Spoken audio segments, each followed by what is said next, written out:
Pertama kita mulai dulu dari anatomi sama histologi jaringan limfoid. Di sini sih lebih ke arah histologi ya, anatominya nggak terlalu dibahas banyak karena kita lebih bahas ke fungsi-fungsi dari masing-masing daerah-daerah yang ada di jaringan limfoid. Oke, jadi sistem imun ini kalau di dalam organ untuk sistem limfoid atau jaringan imun kita ya, sistem imun kita itu dibagi jadi dua. Ada yang primer, ada yang sekunder.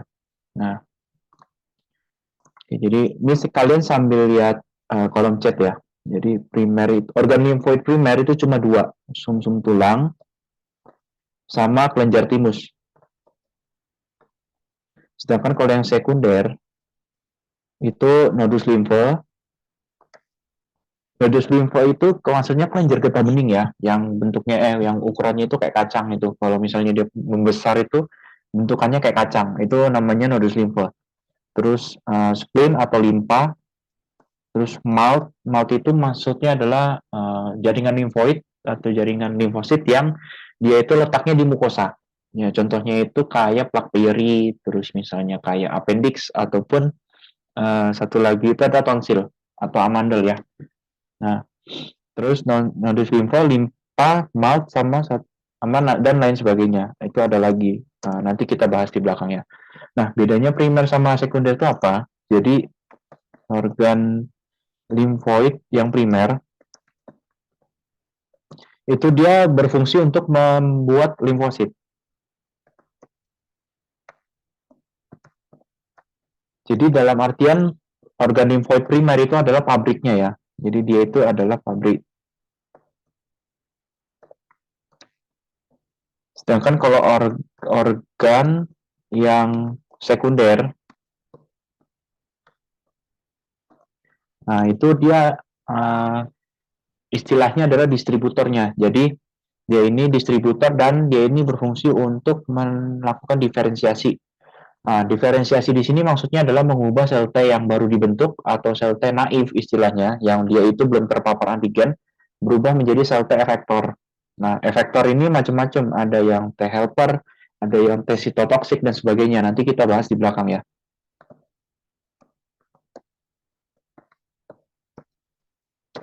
Nah, kemudian sumsum tulang sama timus itu punya menghasilkan limfosit yang berbeda. Kalau sumsum tulang, dia itu menghasilkan limfosit B.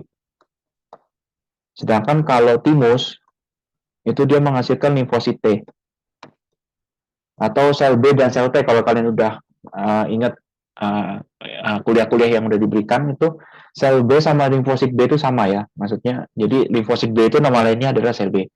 Nah, ini kalian biar nggak kebalik, kalian ingat aja. Ini kan timus depannya T, berarti dia itu yang menghasilkan limfosit T, gitu ya. Nah, oke, jadi terus selain itu sistem imun juga dibagi jadi dua, ada innate sama adaptif nih, innate sama adaptif. Nah, yang innate itu maksudnya adalah nama lainnya adalah sistem imun non spesifik.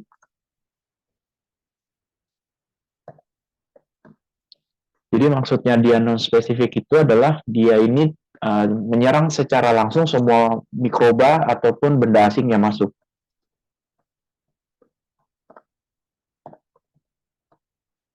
Sedangkan kalau yang adaptif, dia ini spesifik. Jadi dia ini hanya menyerang, istilahnya dia itu menyerang yang dia kenali. Jadi dia ini mengenali melalui antigen, dan produksinya nanti salah satu contohnya itu adalah antibodi. Nah, yang termasuk innate ini itu ada berbagai macam. Contohnya barier epitel. Terus ada juga makrofag. Ada juga sel dendritik. Terus ada lagi fagosit namanya. Ya. Nah, kalian jangan bingung. Makrofag itu adalah monosit yang terletak di ekstravaskular. Jadi kalau misalnya nanti monosit dia keluar dari ekstravaskular, keluar dari peredaran darah, dia akan berubah menjadi makrofag, di mana fungsinya itu adalah fagositosis bakteri. Ya. Nah, kalau adaptif itu hanya dua, sel B dan T. Sel B itu menghasilkan antibodi. Nah, kalau sel T itu ada dua, dia itu bisa menjadi sitotoksik atau satu lagi itu adalah helper. Jadi ada yang helper dan sitotoksik. Nah, sampai situ kalian harus tahu dulu ya untuk pembagiannya ya. Nanti untuk penjelasannya di belakang. Oke. Dan kita lanjut masuk ke kelenjar timus. Timus ini dia itu adalah organ yang memproduksi limfosit T ya. Tadi udah aku jelasin. Dia ini adanya di mediastinum superior, di area mediastinum. Dan kalau berdasarkan embriologinya, dia itu dari kantong faring ketiga, ya, atau dari endoderm. Nah, ini kalian nggak usah terlalu hafalin sih, nice to know aja ya. Nah, timus dia dilapisi sama kapsul atau jaringan ikat. Jadi dia itu nanti bentuknya kayak pulau-pulau atau lobus-lobus. Nah, timus itu dia punya dua bagian, ada korteks, ada medula. Korteks itu dia warnanya lebih basofilik karena dia ini mengandung lebih banyak limfosit dibandingkan dengan medula. Makanya medula itu warnanya dia lebih pucat. Nah, di korteks ini itu dia ada yang namanya limfoblas. Jadi adanya limfoblaste atau cikal bakal dari limfosit T ya maksudnya ya. Nah, dia ini nama lainnya kalau di timus itu nama lainnya adalah timosit. Ya, nama lainnya adalah timosit. Oke, nah selain untuk memproduksi sel T, si timus ini dia juga berfungsi untuk menekan respon imun. Jadi biar tidak terjadi proses autoimun. Jadi kan kalau kalian tahu proses autoimun itu dia adalah sistem imun atau sistem kekebalan yang menyerang diri sendiri. Nah, timus itu mencegah hal itu bersamaan dengan sel T regulator. Oke, nah ini oh ya tambahan lagi, kalau timus itu dia itu aktif pada saat anak-anak, maksimal pada saat dia itu sebelum pubertas. Biasanya setelah pubertas dia akan mengalami involuntar, jadi dia akan menjadi kecil dan menjadi tidak non fungsional pada dewasa. Nih ya, ini C ini adalah kapsul. Jadi ini kelenjar timus yang dilapisi oleh kapsul. Nah, warna yang lebih biru ini, yang lebih biru keunguan ini adalah korteksnya, CO ya. CO ini korteks. Terus bagian dalam yang lebih pucat itu adalah medulanya. Nah, antara lobus-lobus ini dia bisa terdapat adanya septa atau septum. Jadi kayak garis atau ruangan sempit gitu ya, yang membagi si lobus ini menjadi lobulus-lobulus. Menjadi lobulus-lobulus. Jadi lobus yang dipecah jadi dua itu namanya adalah lobulus. Nah, sedangkan pada dewasa, dia ini sudah diisi, sebagian besar diisi oleh jaringan adiposit atau jaringan ini ya, lemak ya. Medula dan korteksnya udah tinggal sedikit. Oke, kita mulai dari korteks timus. Nah, yang dimasuk dengan timosit itu adalah ini ya. Ini adalah timosit atau nama lainnya itu adalah tadi limfoblaste. Ya, ini adalah limfosit. Nah, ini adalah limfoblaste atau timosit. Jadi di korteks timus ini dia itu adalah tempat untuk maturasi atau produksi dari limfosit T. Ya, jadi dia ini untuk membuat atau pabriknya itu adalah di korteks timus, pabrik dari limfosit T ya. Nah, terus limfosit atau limfoblas ini, ya, si timosit ini dia itu saling terikat satu sama lain oleh taut yang namanya desmosom. Ya, jadi diikat oleh desmosom. Nah, desmosom ini nanti dia akan mengikat menjadi satu, membentuk sitoretikulum. Ya, jadi urutannya itu dari sel timosit, dia akan disatukan oleh taut desmosom. Nah, dari taut desmosom ini dia akan mengikat membentuk uh, suatu pulau kali ya, atau sesuatu sistem yang kita sebut sebagai sitoretikulum.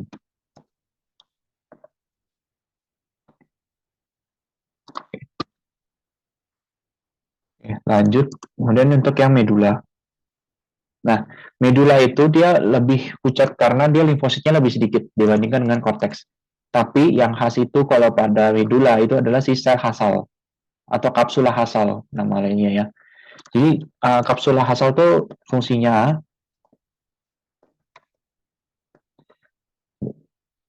kapsula hasal itu fungsinya adalah mengeluarkan sitokin untuk aktivasi dari sel dendritik serta untuk maturasi dari limfosit T.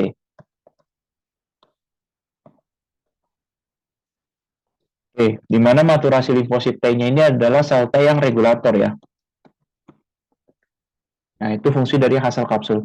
Hasal kapsul ini cuma ada di medula thymus. Jadi khasnya medula thymus itu adalah si kapsul hasal. Jadi kalau kalian nanti ketemu misalnya di soal ketemu deskripsi adanya kapsul hasal atau misalnya pada gambaran ini ada gambaran kapsul hasal seperti ini berarti kalian tinggal jawab medula thymus ya.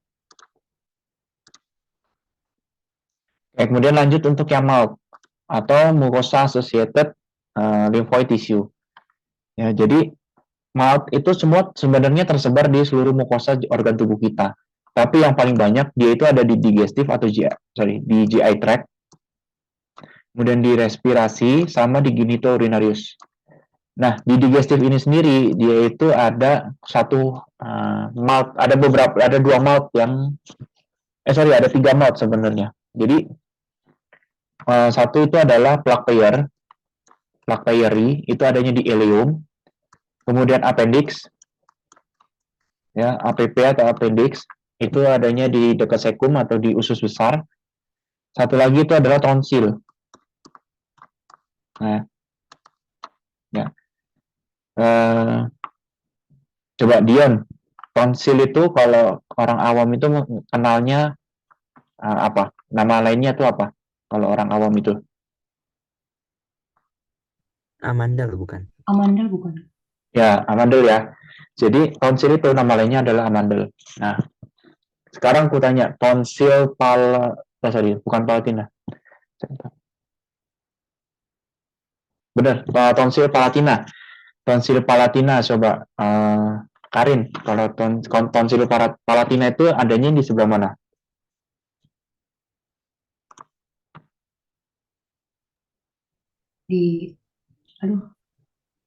Di mana? Pokoknya paling sering dilihat di bagian gimana sih bilangnya? Oke. Jadi ya di palat. kenapa? Oke, di palatum. Oke. Sebenarnya bukan di palatum ya, tapi ini. Kalian pasti aku gambarin sedikit ya. Malt ini dia itu di digestif tadi udah tiga malt yang udah aku sebutin. Terus ada juga di respirasi sama genitourinary.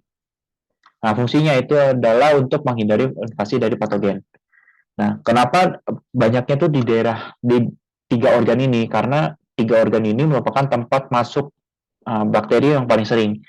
Makanya dia ada malt di sini. Nah, di malt ini dia itu banyak limfosit, terus juga ada sel plasma. Sel plasma ini adalah sel B yang sudah mengalami diferensiasi ya. Jadi sel B kalau dia udah mengenali antigen, dia akan berubah menjadi sel plasma yang menghasilkan imunoglobulin masing-masing. Nih, yang di sini dia menghasilkan yang IgA. Terus ada APC, APC itu adalah antigen presenting cell. Jadi dia itu adalah sel yang menyajikan atau mengenali atau bukan mengenali ya, tapi membawa antigen untuk dikenali sama si limfosit T atau sel T. Jadi sel T-nya nanti bisa berdiferensiasi. Nah, terus ada juga nodul limfoid. Nodul limfoid ini adalah kumpulan atau bentuknya itu kayak buletan ya. Nanti kita lihat gambarnya. Jadi nodul itu adalah gambar kayak kumpulan jaringan limfosit. Itu maksudnya nodul limfoid. Nah, kita mulai yang tonsil. Nah, tonsil ini adalah mouth yang dia itu terletak di tractus digestivus. Nah, itu dia ada 4 sebenarnya. Jadi ada tonsil faring, jadi dia adanya di nasofaring bagian belakang, kemudian tonsil palatina yang di kiri kanan mulut, sama tonsil lingua atau tonsil lidah. Tonsil lidah ini dia letaknya di dasar lidah, jadi nggak kelihatan kalau dari pemeriksaan. Nah, tonsil lingua ini dia letaknya itu sepertiga posterior dari lidah. Oke. Kemudian kita lanjut. Nah, nanti untuk yang tonsil palatina dan lingua itu histologinya mirip, cuma bedanya kalau yang tonsila lingua itu dia nggak punya kapsul. Kapsulnya tuh sedikit tipis dibandingkan dengan tonsila palatina. Ya, ini untuk gambaran histologinya. Jadi kalau tonsil palatina dan lingua itu epitelnya adalah epitel berlapis. Di sini sebenarnya bukan gepeng ya, tapi squamosa. Jadi bukan gepeng ya, tapi squamosa. Squamosa ini tak singkat jadi S saja, SS. Nah, epitel berlapis squamosa. Nah, kita lihat gambar yang atas dulu. Nah, ini yang kumaksud dengan nodul limfoid. Jadi dia itu kayak sekumpulan limfosit yang bergabung menjadi satu. Namanya adalah nodul limfoid. Nah, pada tonsil palatina dan lingua itu ada ciri khas. Dia itu kayak punya cedokan ke dalam, bukan cedokan, jadi kayak invaginasi ya. Jadi kayak ada kayak lebih mendelep bahasanya nggak enak.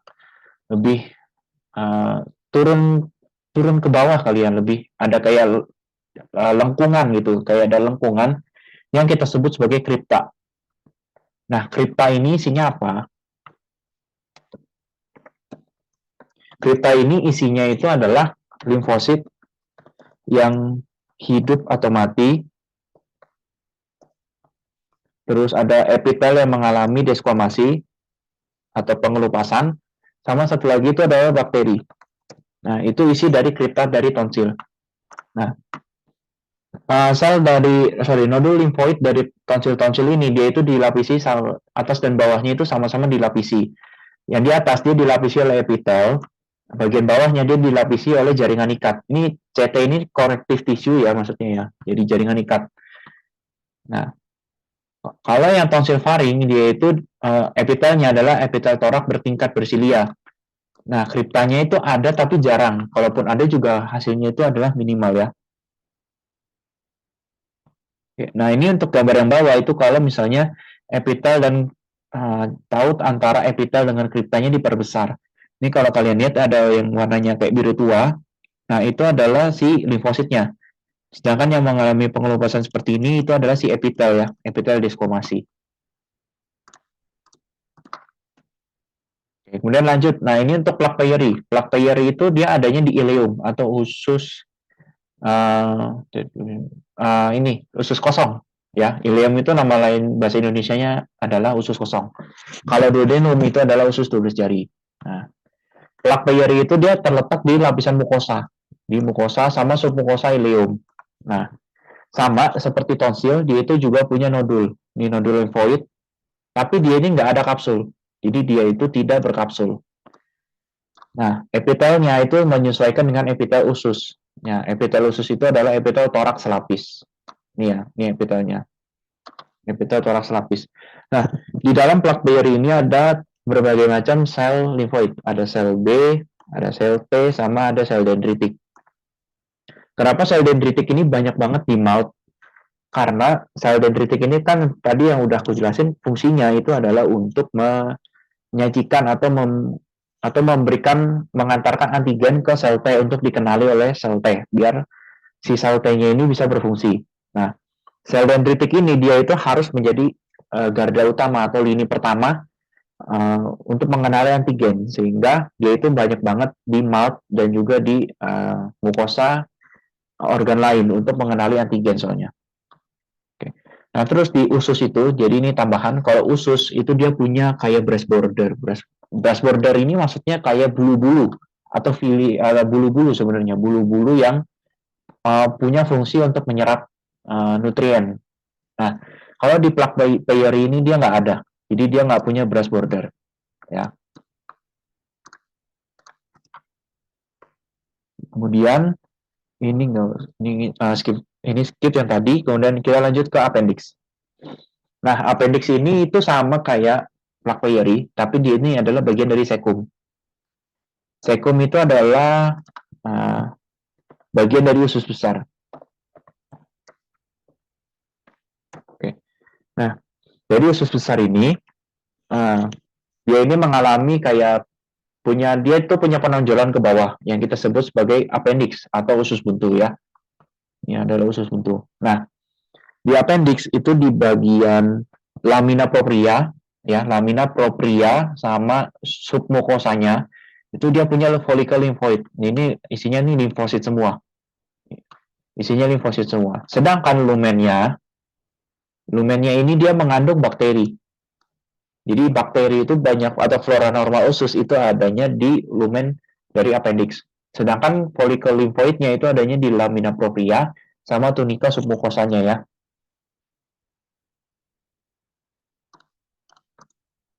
Oke, kemudian lanjut kita ke limfonodus. Limfonodus ini adalah kelenjar getah bening maksudnya ya. Jadi dia ini bentuknya kecil seperti kacang. Terus dia ini tersebar di seluruh tubuh. Tapi yang paling banyak itu ada di aksila atau di ketiak sama di sekitar genital atau kelamin. Nah, secara histologis, limfonodus itu bisa dibagi menjadi 3 bagian.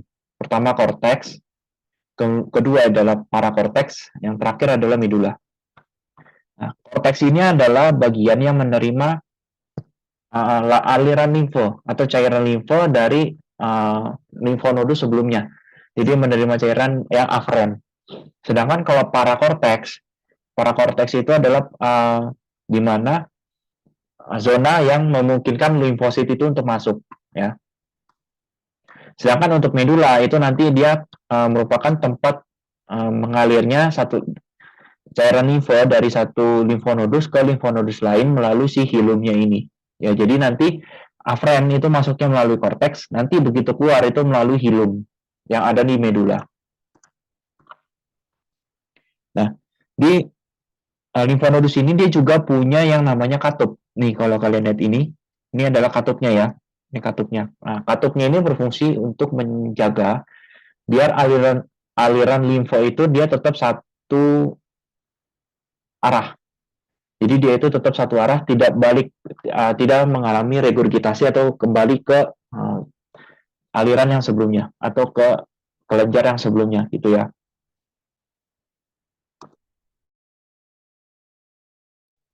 Oke. Nah, di limfonodus ini itu juga mengandung berbagai macam sel.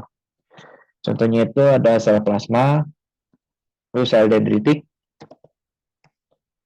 makrofag, sama ada lagi satu yang APC atau antigen presenting cell. Ini ya sel-sel yang ada di limfonodus. Ini untuk gambaran histologinya. Jadi yang C ini adalah korteks. Nih, batas ini yang ada nodul limfoidnya itu adalah korteks. Kemudian dari sini sampai ke bawah nih sampai sebelum ke trabecula itu namanya adalah parakorteks. Nah, terakhir itu adalah medula. Oke, kita bahas untuk jaringannya satu-satu. Mulai dari korteks. Nah, di korteks ini kan tadi dia menerima aliran limfo dari saluran limfo sebelumnya. Nah, cairan limfo itu nanti akan masuk melalui sinus subkapsular, ya. Nih, sinus subkapsular. Jadi dia menerima cairan limfo dari aferen. Nah, sinus subkapsular ini dia dilapisi sama endotel tipis atau pembuluh darah tipis yang terputus-putus. Jadi dia itu nggak secara kontinu ya. Terus selain itu di bawahnya dari sinus subkapsular itu dia ada nodul limfoid. Nah, jadi semua organ limfoid itu pasti ada nodul limfoidnya atau kumpulan dari limfosit ya.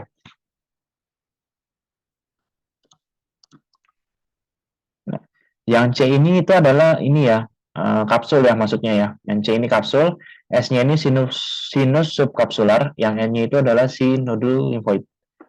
Oke, kemudian lanjut ke parakorteks. Parakorteks ini dia itu adalah bagian yang tempat penyimpanan dari limfosit. Nah, di sini kalau pada limfonodus dia lebih banyak sel T-nya ketimbang sel B. Nah, terus kalau kita lihat yang gambar B, ini yang lingkaran yang kulingker ini, dia itu adalah HEV atau High Endothelial Venula. Venula itu maksudnya vena kecil ya, itu namanya venula. Kalau arteri kecil namanya arteriol. Jadi venula itu vena kapiler atau vena yang kecil banget, yang diameternya paling cuma berapa milimeter doang. Sama satu lagi itu adalah arteriol. Nah, arteriol itu adalah arteri kapiler maksudnya. Oke, nah HEV atau high endothelial venula ini itu adalah tempat masuknya si limfosit. Ini limfosit ini ya, ini limfosit ke limfonodus. Jadi dia ini merupakan gerbang untuk si limfosit ini masuk ke dalam limfonodus. Di mana dia HEV ini memiliki epitel kubus. Bentuk epitelnya adalah epitel kubus atau kubis. Oke, kemudian untuk medula. Medula itu dia punya dua bagian. MC itu adalah korda atau cord, medullary cord, sedangkan yang MS itu adalah sinusoid atau sinus ya. Jadi yang korda itu atau MC ya, medullary cord,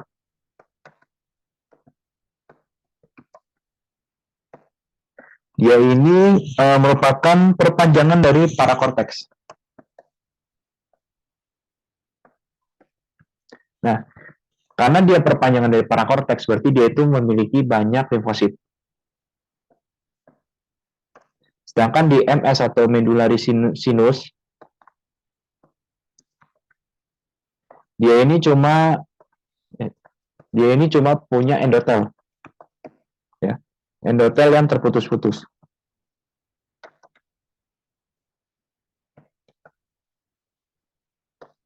Nah, jadi dua bagian ini yang penting pada medula limfonodus ya. Oke, kemudian lanjut kita masuk ke lian atau limpa. Limpa ini punya dua bagian yang penting, yaitu pulpa merah dan pulpa putih. Nah, untuk pembahasannya nanti akan kubahas di slide selanjutnya ya. Jadi lian ini itu adalah fungsinya itu adalah untuk penghancuran sel darah merah atau eritrosit. Letaknya itu ada di kiri atas atau left upper quadrant ya, left upper quadrant. Nah, lian ini merupakan organ limfoid atau jaringan limfoid yang besar dan dia itu punya filtrasi atau peran menyaring darah sehingga bisa melawan antigen di darah. Nah, kita bahas untuk pulpa merah dan putihnya. Nah, oh ya, sebelumnya ini untuk histologi dari lian ya atau limpa. Nah, ini adalah si kapsul. Kapsulnya itu langsung berhubungan dengan trabekulanya. Jadi trabekula itu kayak sekat-sekat yang ada di dalam sel. Yang ada di dalam jaringan ya. Jadi kapsulnya langsung berhubungan dengan trabekula. Nah, yang W ini ya W, kalau kalian lihat dia itu ada warnanya itu lebih kebiruan dan dia itu tengahnya kayak ada pembuluh darah. Nah, W ini atau pulpa putih dia itu adalah kandungannya adalah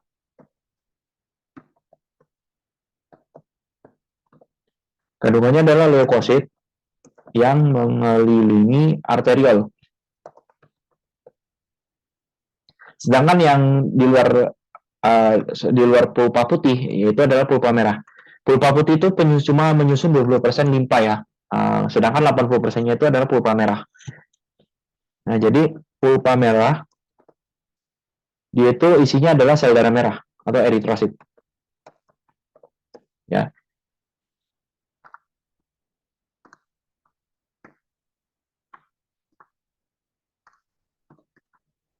Nah, kita bahas lebih lanjut untuk yang pulpa putih. Jadi pulpa putih ini dia cuma 20% dari limpa. Nah, dia itu ada nodul limfoid. Iya, ini adalah nodul limfoid. Ini nodul limfoid. Nah, terus dia ada juga satu struktur khas yang namanya adalah pulse atau periarteriolar lymphoid sheath. Nah, pulse ini itu adalah selubung yang isinya itu adalah limfosit yang dia itu menyelubungi arteriol, jadi mengelilingi arteriol, jadi melapisi arteriol istilahnya. Nah, pulse ini dia isinya ada sel T, makrofag, sel dendritik, dan sel plasma. Jadi utamanya adalah sel T dan bukan turunan, tapi sel pembantu ya.